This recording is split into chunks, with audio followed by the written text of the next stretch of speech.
ትራንት ኒውዮርክ ታይምስ ከዋይት ሃውስ ሪፖርት አገኘሁት ያለው በውስጥ ሰርኩሌት ሲደረግ አገኘሁት ካለው ሪፖርት እንደተረዳ ነው በወር ከ100 እስከ 200 የሚያክሉ ዲናቹራላይዝ ወይም ደግሞ የዜግነት ማንነታቸው እንዲቀማ አሜሪካዊ ዜግነታቸው እንዲቀማ የሚያስፈልጉ ከ100 እስከ 200 ያሉ ሰዎችን USCIS እንዲልክላቸው ነው ለዚህ ኦፊስ ኦፍ ሌጂስሌቲቭ ለተባለ ተቋም ሰርኩሌት የተደረገ ሪፖርት የተገለጸው። እንግዲህ በጣም አስገራሚ ፓርት የአሜሪካን ሲቲዝንሺፕ በጣም የተከበረ ሲቲዝንሺፕ ነው። በዓለም ላይ ያለው ቦታ ሳይሆን እየተናገርኩ ያለሁት ሊጋሊ ራሱ ማለት ነው። አንድ ሲቲዝንሺፕ መንጠቅ በጣም ከባዱ ፕሮሰስ ነው። ይሄ ግሪን ካርድ ላይ ያለን ሰው እንደመንጠቅ ወይም ደግሞ ሌሎች ስታተስ ላይ ያሉን ሰዎች ከዛ ስታተሳቸው አውጥቶ ከአሜሪካ እንደመላክ አይደለም። አንድ ሰው ናቹራላይዝ ሲሆን በአብዛኛው የነበረውን ማንነት የነበረውን የዜግነት ማንነት አጥቶ ነው የአሜሪካን ሲቲዝን የሚሆነው። ሁለተኛ ቃለ መሐላ ገብቶ ነው አሜሪካን ዲፌንድ እንዲያደርግ ህጉን፣ ኮንስቲቲዩሽን፣ ስርዓቱን፣ ሲስተሙን እንዲያከብር ቃል ገብቶ ነው ይሄን ሲቲዝንሺፕ የሚያገኘው። ሶስተኛ ደረጃ በሲቲዝንሺፕ ሂደት ውስጥ ዩኒቨርሳል ባክግራውንድ ቼክ አለ። ዩኒቨርሳል ባክግራውንድ ቼክ ማለት ሁሉ እስከዛሬ አሜሪካ ሲስተም ውስጥ ያስገባናቸው ዶክመንቶች በጠቅላላ ስለ ማንነታችን የሚያሳዩ ሬጂስተር የሆኑ ዶክመንቶች በጠቅላላ ኢንቨስቲጌት ይደረጋሉ። ስለዚህ መንግስት አስፈላጊውን ማጣራት አድርጎ ነው እዛ ፕሮሰስ ውስጥ እየተገባው ተብሎ ነው የሚታመነው። አራተኛ እንግዲህ አንድ ዜግነታችንን አሜሪካዊ ስናደርግ አብዛኛው ያለንን ዜግነት ምክንያቱም ዱዋል ሲቲዝንሺፕ የሚፈቅዱ ሀገሮች ትንሽ ናቸው በዓለም ላይ ያለንን ዜግነት አጥተን አሜሪካ የምንሆነው። እንግዲህ ይሄን ሁሉ የሚያልፍ ፕሮሰስ ነው አሁን ዲናቹራላይዝ ለማድረግ የአሜሪካን መንግስት የተነሳው። ከዚህ በፊት ዲናቹራላይዝ የተደረገ ኢትዮጵያኖች አሉ። ለምሳሌ አንድ ፌመስ የአትላንታ ኬዝ አለ። የደርግ ባለስልጣን ነው ወደ አሜሪካ መጣ። በኋላ ላይ በነበሩት አፕሊኬሽኖች ላይ ኬንያ ላይ ስሙን ለውጦ ነበረ። ስሙን አላስታውስም ስፔሲፊክሊ። አሜሪካ ውስጥ ከገባም በኋላ በነበሩት የአፕሊኬሽን ፕሮሰስ ውስጥ ለሶሻሊስት ኦር የኮሚኒዝም አይነት አስተዋጽኦ ላላቸው ድርጅቶች፣ ተቋሞች፣ መንግስታት ሰርተዋል በሚለው ላይ ኖ ነበር መልሶ የነበረው። ህዝብ የሚያሰቃይ ህዝብ የሚበድል ወይም ማናቸውም ግለሰቦች ላይ ጉዳት የሚያደርስ ተቋሙ ሰርተዋል ሲባል ነው ነበር ያለው። እነዚህን ኦነስት ሆኖ አልገለጸም። በኋላ ዜጋ ከሆነ በኋላ ከአመታት በኋላ ኤፍቢአይ ከእንደገና ምርመራ አድርጎ ወደ ጁሪ ትራያል እንግዲህ ጁሪ ማለት 12 ሰዎች ሆነው በጣም ከፍተኛው የኮርት ፕሮሲዲንግ ነው። ይሄ ፍርድ ቤቱ ብቻውን ዳኛ የሚወስነው ሂደት አይደለም። የመጨረሻውን ውሳኔ የሚሰጡት ግለሰቦች ናቸው። ጁሪ ትራያል የሚባለው እንደዛ ነው። የተመረጡ የዛ አካባቢ የሚኖሩ ወይም አትላንታ ወይም ስፔሲፊክሊ የሚኖሩ 12 በአብዛኛው 12 ነው ጁሪ ትራያል 12 ግለሰቦች ከዛ ግለሰብ ጋር ምንም አይነት ቁርኝት የፖለቲካል የአይዲዮሎጂ ኦር የዝምድና የሌላቸው ነፃ የሚባሉ ሰዎች ትራያሉን በጠቅላላ ተመልክተው የሚወስኑት ነው የዲናቹራላይዜሽን ፕሮሰስ ማለት ነው። በዛ ፕሮሰስ ውስጥ አልፎ ዲናቹራላይዝ ተደርጓል። ይሄ እንግዲህ አንዱ ፌመስ ኬዝ ነው። ምክንያቱም በደርግ ውስጥ አንደኛ ሶሻሊዝም ኮሚኒዝም ውስጥ የሰራ ነው። ሁለተኛ ሰዎች የሚበደሉበት ሂደት ውስጥ የሰራ ነው። ሶስተኛ ዋናው ደግሞ አልገለጠም። እነዚህ ነገሮች ፊት ለፊት ወጥቶ ኦነስት ሆኖ ዲስክሎዝ አላረገም። ዲስክሎዝ አድርጎ ናቹራላይዝድ ቢሆን ኖሮ ይሄን ፕሮሰስ ውስጥ ላያስገቡት ይችሉ ነበረ። እንግዲህ የትራምፕ አድሚኒስትሬሽን አሁን መጠነ ሰፊ የሆነ በወር ነው እንግዲህ በአመት አይደለም፣ በወር ከ100 እስከ 200 የሚሆን ሰው ዲናቹራላይዝ እናደርጋለን ብለው ነው የተነሱት።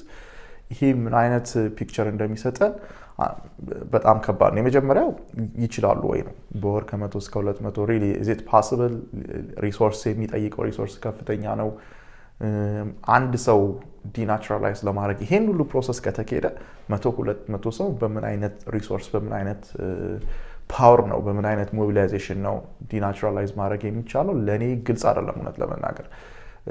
ኦር ደግሞ የዲው ፕሮሰስ ሂደቱን ሊያቋርጡት እና በራሳቸው ዲናቹራላይዝ አድርገው በኋላ ላይ ግለሰቡ እንዲከራከር ሊያደርጉት ነው። ያም ግልጽ አይደለም እና ብዙ ክላሪቲ የጎደለው ነገር ነው ያለው።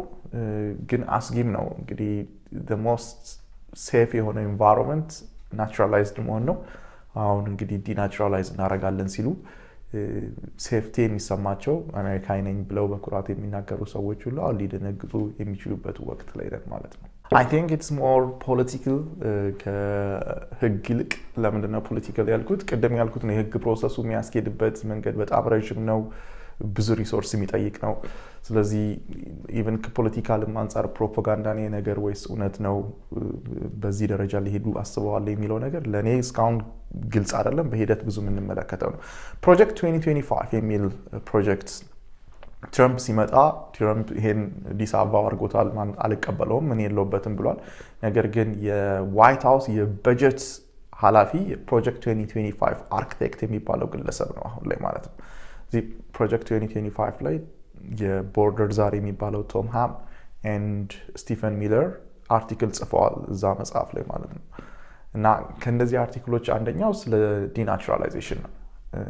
ብዙ አሜሪካ ዜጋ መሆን ሳይገባቸው የሆኑ ሰዎች አሉ። እነዚህን ወደ ዲናቹራላይዜሽን ወይም ደግሞ ዜግነታቸውን ወደ መቀማት መሄድ አለብን ብለዋል። እና ሜይ ቢ ፖሊሲ ዋይዝም የትራምፕ ሲመጣ አንዱ ከጀርባ አሉ የሚባሉት የፕሮጀክት 2025 በሄሪቴጅ ፋውንዴሽን የተቋቋመ ኦርጋናይዜሽን ነው ወይም ደግሞ ሴትአፕ ነው። እነዚህ ሳፖርት ያደርጉታል ተብሎ ይገመታል።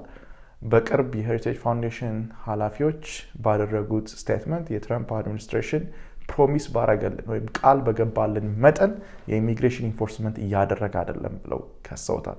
ይህ ማለት እስካሁን ያየነው የኢሚግሬሽን ኢንፎርስመንት የትራምፕ አድሚኒስትሬሽን ቃል ከገባው ያነሰ ነው እና በዚህ ዲስአፖይንትድ ሆነናል ወይ አዝነናል ብለው የሄሪቴጅ ፋውንዴሽን ኃላፊዎች በኮንፈረንሳቸው ላይ ወይም በራሳቸው ስብሰባ ላይ ተናግረዋል።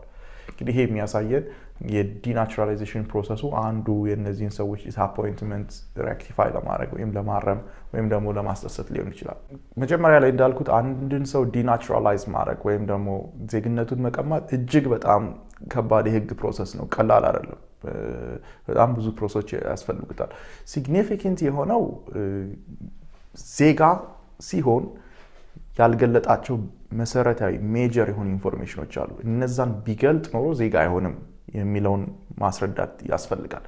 ለምሳሌ ማይነር ኢንኮንሲስታንሲዎች ከሆኑ ቢገልጣቸው እንኳን ዜግነቱን የማይቀማ ወይም ደግሞ ያን ፕሮሰስ የማያቋርጠው ከሆነ ዲናቹራላይዝ ማድረግ አይቻልም ወይም ፍርድ ቤት አይፈቅድለትም። ጁሪውም ይሄን አፕሮቭ አያደርግም። ስለዚህ ሜጀር ኢሹዎች መሆን አለባቸው። አሁን በብዛት እየተባለ ያለው የፓለስቲናይን ወይም ደግሞ የእስራኤል ተቃዋሚ መሆን ወይም የፓለስቲናይን ደጋፊ መሆን ነው። ምክንያቱም ይሄ የአሜሪካን ናሽናል ኢንትረስት የሚቃረን ስለሆነ ዲናቹራላይዝ ለማድረግ በቂ ነው የሚል አንዱ ክርክር። ሌላኛው የክሪሚናል ባክግራውንድ ነው። አንድ የክሪሚናል ባክግራውንድ ኖሮት ሌሎች ሀገሮች ላይ ለምሳሌ ሰዎችን ከበደለ በተለይ እነዚህ የፕሮቴክሽን ግራውንድ የሚባሉት ናሽናሊቲ፣ ሪሊጅን፣ ፖለቲካል ኦፒኒየን፣ ፓርቲኩላር ሶሻል ግሩፕ ኤንድ ያልጠቀስኩት የትኛው ነው አይደንቲቲ፣ እነዚህ ሬዝ የምንለው በእነዚህ መሰረት ላይ ሰዎችን የበደለ ግለሰብ ከሆነና በኢሚግሬሽን አፕሊኬሽን ውስጥ ይሄን ካልገለጸ አሜሪካ ውስጥ ሲቲዝን ከሆነ ሳይገልጽ ዲናቹራላይዝ ለማድረግ በቂ ወይም ስትሮንግ ሪዝን ነው ተብሎ ይታመናል። እንግዲህ ሌሎች በጣም አነስተኛ የክራይም ካታጎሪዎች ናቸው ዲናቹራላይዝ ለማድረግ እንጂ ሁሉም የክራይም ካታጎሪ ዲናቹራላይዝ ማድረግ አያስችልም። ሌላኛው ትልቁ ግራውንድ በቅርብ የትኛው ሰርኬት እንደሆነ እርግጠኛ አይደለሁም፣ ይመስለኛል የ9ኛው የፌደራል ሰርኬት ፍርድ ቤት የወሰነ ውሳኔ አለ። ፍርድ ቤቱ ያለው ምንድን ነው? አንድ ሰው ዜጋ ከሆነ በኋላ የፈጸመው ወንጀል ዲናቹራላይዝ አስደርገው፣ ምክንያቱም ኦልሬዲ ዜጋ ከሆነ በኋላ ነው እነዛን ድርጊቶች የፈጸመው ብሏል የፍርድ ቤት። የዚህ ፍርድ ቤት ውሳኔ በዛ ክልል ውስጥ ላሉ ስቴቶች ብቻ ነው የሚሰራው። አጠቃላይ አሜሪካ ውስጥ ላሉ የኮንቪንሲንግ የፐርሱሲቭ ፓወር ይኖረውናል እንጂ የባይንዲንግ ፓወር የገዥነት ፓወር ወይም ስልጣን አይኖረውም። ግን እንደ አንድ ፍርድ ቤቱን የማሳመኛ ኤቪደንስ ወይም ደግሞ እንደ አንድ ፍርድ ቤቱን የማሳመኛ የህግ ነጥብ ሌሎች ዲስትሪክቶች ውስጥ ያሉ ሎየሮች ሊጠቅሱት ወይም ደግሞ ክርክሮች ላይ ሊያነሱት ይችላሉ። በ9ኛው ዲስትሪክት ላይ ግን ወይም ሰርጌት ላይ ይሄ ባይንዲንግ ነው ወይም ገዢ ነው። ስለዚህ አንድ ሰው ለምሳሌ ካሊፎርኒያ ነው 9ኛው፣ ሲያትል ነው ወይም ዋሽንግተን ስቴት ነው። በእነዚህ ውስጥ የሚኖር ሰው ዜጋ ከሆነ በኋላ የፈጸማቸው ወንጀሎች ዜግነቱን ለማስነጠቅ ምክንያት ወይም ሪዝን መሆን አይችሉም ነው ያለው ፍርድ ቤቱ። አይ ቲንክ ሌሎች ፍርድ ቤቶችም ይሄን የሚጋሩት ይመስለኛል። ወደፊት ወደ ጠቅላይ ፍርድ ቤት ወይ አሜሪካን ሱፕሪም ኮርት ከሄደ በኋላ የሚወሰን ነው የሚሆነው። ቅድም መጀመሪያ እንዳልኩት ነው ማይነር ኢንኮንሲስታንሲዎች ላስነጥቁ ይችላሉ ዜግነት እና እንግዲህ ይሄ ለክርክር የሚከፈት ነው፣ ክፍት የሆነ ነው። አንድ ነገር መናገር የምችለው አሁን ላይ ባለው የትራምፕ አድሚኒስትሬሽን ከዚህ በፊት ዲቪ ሎተሪ ላይ አንድ ሰው ከደረሰውም በኋላ አሜሪካ ውስጥ ከመጣም በኋላ የዋሻቸው ጥቃቅን ነገሮች ዜጋ ለመሆን እንኳን ሲያስከለክሉ አልተመለከትንም። ኦፊሰሮቹ ያልፉታል፣ የዩኤስሲአይኤስ ኦፊሰሮች አፕሮቭ ያደርጉታል ኤን400 አፕሊኬሽን ወይም የዜግነት አፕሊኬሽንን። አሁን ላይ ግን በዲቪ ሰዓት የዋሹ ሰዎች ልጅ የለኝም፣ ባለቤት የለኝም፣ ትዳር የለኝም ያሉ ሰዎች እዚህ ከመጡ በኋላ የስ ልጅ አለኝ ትዳር አለኝ ካሉ ዜጋ ለመሆን ሲያስገድባቸው ወይም ደግሞ ሲያስከለክላቸው እየተመለከትን ይሄ ላስት 1-2 years ውስጥ የተመለከትናቸው ትልቅ ሜጀር ለውጦች ናቸው። ድጋሚ ሄደው እነዚህን ሰዎች ዜግነታቸውን ይነጥቃሉ? እኔ አይመስለኝም፣ ግን እስቲ ዊል ሲ። አሁን ላይ ፕሬዲክት ማድረግ ከባድ ነው። በእኔ ግምት ግን ወደዛ ደረጃ የሚሄዱ አይመስለኝም። መንግስት ትልቅ በርደን ኦፍ ፕሩቭ ይኖርበታል ይህን ነገር የማሳየት። ይሄ ሰውዬ እነዚህን ድርጊቶች ቢገልጥ ኖሮ የአሜሪካን መንግስት ናሽናል ኢንትረስት የሚጎዳ ስለሆነ የሞራል ተርፒቲዩድ ወይም ትልቅ የሞራል ክራይሲስ ያለበት ሰው ስለሆነ ወይም ለማህበረሰቡ ዴንጀር ስለሆነ ይሄ ሰው ዜጋ አይሆንም ነበረ ብሎ መንግስት ያን ማስረዳት አለበት። ዋንስ መንግስት ያን ሸክሙን ከተወጣ በኋላ እንግዲህ ግለሰቡ ይሆናል ይሄን ፕሩቭ ማድረግ። አንደኛ እነዚህ ነገሮች ቢገልጣቸው ኖሮ ስቲል ዜጋ እንደሚሆን ማስረዳት ይኖርበታል። ሁለተኛ ጉድ ሲቲዝን እውነተኛ ጥሩ ምርጥ ሲቲዝን እንደሆነ ማሳየት ማስረዳት ይጠበቅበታል። ሶስተኛ የመንግስት ኤቪደንሶች ተገቢ እንዳልሆኑ ወይም የሚገባቸውን አነስተኛ ዌይት እንደሆነ ክብደት እንደሆነ ለፍርድ ቤቱ ማሳየት ይኖርበታል።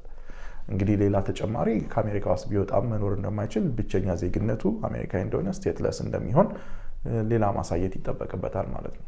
ብዙ ጊዜ ወደ ዲፖርቴሽን ስራ ሪሙቫል ፕሮሲዲንግ ወይም ደግሞ እሱን ከሀገር ለማስወጣት ሂደት ውስጥ ነው የሚያስገቡት። ዜግነቱን ከቀሙ በኋላ ቀጥታ ወደ አሜሪካ የሚወጣበትን ነው። ግለሰቡ የሚሄድበት ሀገር የለም ካለ ዲፓርትመንት ኦፍ ሆምላንድ ሴኩሪቲ ወይም ዲኤችኤስ ሀገር ዴዚግኔት እንዲያደርግ ፍርድ ቤቱ ይጠይቀዋል። በዛ ሀገር መሰረት ወደዛ ሀገር ዲፖርት ወይም ሪሙቭ እንዲደረግ ይወስናል ፍርድ ቤቱ። እኔ እንቅልፍ ሊነሳን ይገባል ብዬ አላምንም። ይሄ ፕሮሰስ ገና አንደኛ እየተጀመረ ያለ ነው ይመስለኛል። ብዙ ኢትዮጵያውያን ላይ ኢሚዲየትሊ ይሄን ሂደት አንመለከትም። በዚህ ካታጎሪ ውስጥ ቅድም በጠቀስኩት ቦክስ ውስጥ የሚወድቅ ኢትዮጵያኖች በጣም አነስተኛ ናቸው፣ ብዙ ያሉ አይመስለኝም። እና ከዚህ አንጻር ይሄ አሁን የሰማነው ዜና እንቅልፋችንን ሊነሳን ይገባል የሚል ምንም እምነት የለኝም። በጣም ጥርጣሬ ካላችሁ እንግዲህ ሎየሮችን ማናገር፣ መዘጋጀት ያለባችሁን ነገር ከወዲሁ ተዘጋጅቶ መጠበቅ ጥሩ ነው ብዬ አምናለሁ።